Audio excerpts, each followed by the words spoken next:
कर्मठ व योग्य शिक्षकों के लिए एक सुनहरा अवसर। क्षेत्र की जानमानी संस्था HPS स्कूल में विभिन्न पदों के लिए स्थान रिक्त है। अभी करें अप्लाई।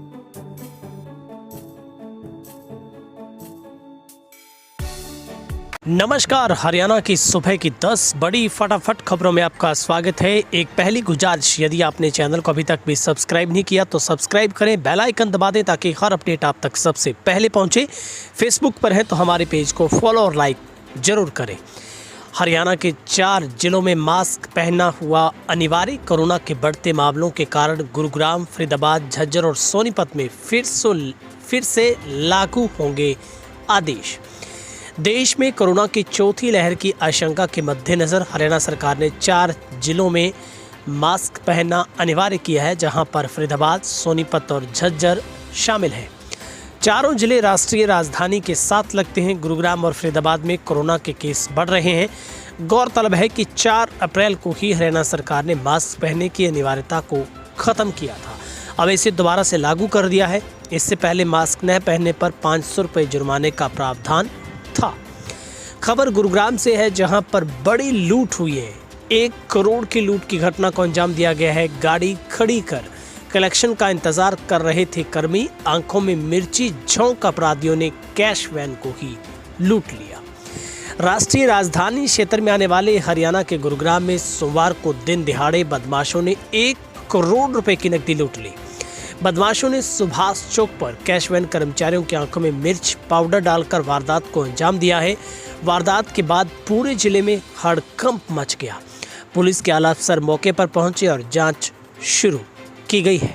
पुलिस के अनुसार SBI कंपनी कैश कलेक्शन का काम करती है। खबर पलवल से है, जहां पर नकली घी बनाने वाली कंपनी का भंडाफोड़ किया गया है। ब्रांडेड कंपनियों की पैकिंग में होता था पैक। हरियाणा के पलवल में CID व CM फ्लाइंग ने छापेमारी कर नकली घी बनाने वाली कंपनी का भंडाफोड़ किया है।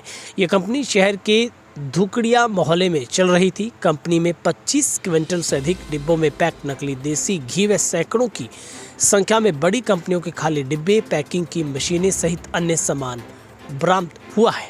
फिलहाल मामले की जांच में पुलिस जुटी है। खबर हिसार से है, जहां पर UBI के अधिकारियों का कहना है कि बदमाश 16 लाख रुपए लूट ले गए हैं। गार्ड की बंदूक और 5 मोबाइल भी लूटे हैं। फिलहाल सुराग नहीं मिला है। हरियाणा के हिसार में सोमवार दोपहर को दिन दिहाड़े यूनियन बैंक ऑफ इंडिया में डाका पड़ गया। बैंक में घुसे 4 हथियारबंद युवकों ने बैंक स्टाफ के साथ यहां मौजूद ग्राहकों को भी गन पॉइंट पर बंधक बना लिया। सब कुछ इतना तेजी से हुआ कि बैंक कर्मियों को संभलने का मौका तक नहीं मिला। युवक यहां से 16,19,000 रुपए कैश लूट कर फरार हो गए। बैंक में डकैती की सूचना के बाद पुलिस महकमे में हड़कंप मच गया।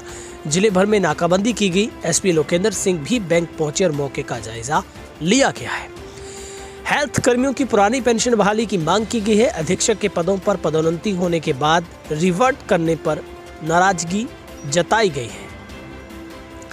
Haryana health ministerial staff association ने सोमवार को स्वास्थ्य विभाग के महानिदेशक डॉक्टर वीना सिंह से पुरानी पेंशन बहाली सहित अन्य मांगों को लेकर मुलाकात की और ज्ञापन सौंपा। चेयरमैन सुनीता कालीरमन, राज्य प्रधान अमित भूरा, राज्य जयबीर कादियान ने बताया है कि 7 दिसंबर 2021 को 10 उप अधीक्षकों को अधीक्षक के पद पर पदोन्नत किया गया था। पंजाब हरियाणा हाईकोर्ट में 4.5 लाख केस लंबित हैं। कुल 25 हाईकोर्ट में केसों की पेंडेंसी में चौथा नंबर है। देश की न्यायपालिका भले ही निष्पक्ष और स्वतंत्र है, मगर ये बोझिल भी है, क्योंकि देश की अदालतों में लंबित मामले ज़्यादा हैं। पंजाब एंड हरियाणा हाईकोर्ट में करीब 4.5 लाख केस लंबित हैं।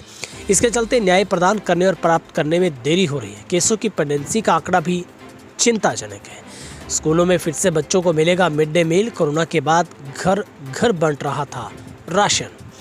कोरोना की लहर पूरी तरह से थमने के बाद अब शिक्षा विभाग ने सरकारी स्कूलों में बच्चों को मिड डे मील योजना के तहत खाना देने की तैयारी शुरू कर ली है। हालांकि अभी तक ये स्पष्ट नहीं हो पाया कि कब से खाना तैयार करवाया जाएगा, लेकिन फिलहाल शिक्षा विभाग ने वर्तमान सत्र के दौरान शीघ्र बच्चों को दोपहर के समय भोजन दिए जाने का खाका तैयार कर लिया है। दूसरी तरफ शिक्षा विभाग की तरफ से पत्र आने के बाद स्कूल मुखियों को मिड डे मील योजना के तहत भोजन बनाने के बर्तनों को साफ कर रसोई की सफाई शुरू करवा दी है। अनिल विज ने कांग्रेस पर हमला बोला है और सवाल पूछा है कि बताओ 50 सालों में कितने हॉस्पिटल बनवाए।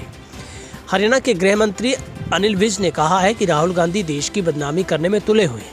कोविड के दौरान देश में प्रधानमंत्री मोदी के नेतृत्व में बेहतरीन कार्य हुआ। पत्रकारों से बातचीत में विज ने कहा कि कोरोना में जिस श्रद्धा के साथ प्रधानमंत्री मोदी ने सारे कार्यों पर नजर रखी, लोगों की वैक्सीनेशन निःशुल्क करवाई, सभी को इलाज उपलब्ध करवाया, इतना कार्य विश्व के किसी अन्य देश में नहीं हुआ है। गौरतलब है कि राहुल गांधी ने गत दिनों आरोप लगाए थे कि कोरोना के झूठे आंकड़े केंद्र सरकार द्वारा पेश किए जा रहे हैं। अब फर्जी खेल ग्रेजुएशन सर्टिफिकेट पर नौकरी करने वालों की खैर नहीं है। हरियाणा सरकार ने सार्वजनिक खेल प्रमाण पत्र कर दिए हैं। फर्जी खेल ग्रेजुएशन सर्टिफिकेट पर नौकरी हासिल करने वालों के प्रति हरियाणा सरकार ने कड़ा रुख अपना लिया है। खेल विभाग ने खेल ग्रेजुएशन सर्टिफिकेट की सूची विभाग को साइट पर अपलोड करवा दी है। साथ ही युवाओं से कहा है कि जिन्होंने फर्जी सर्टिफिकेट बनवाए हैं स्वयं ही आगे बढ़कर इन्हें सरेंडर कर दें। अन्य युवा भी एक दूसरे के फर्जी सर्टिफिकेट के बारे में खेल विभाग को सूचना दे सकते हैं। फिलहाल हरियाणा की टॉप 10 बड़ी खबरों में इतना ही। यदि आप पहली बार चैनल पर आए हैं तो भाई आपने अभी तक सब्सक्राइब नहीं किया तो प्लीज़ फटाफट सब्सक्राइब करके घंटे का बटन दबा दें ताकि हर अपडेट आप तक सबसे पहले पहुंचे। कामना यही आपका दिन शुभ रहे।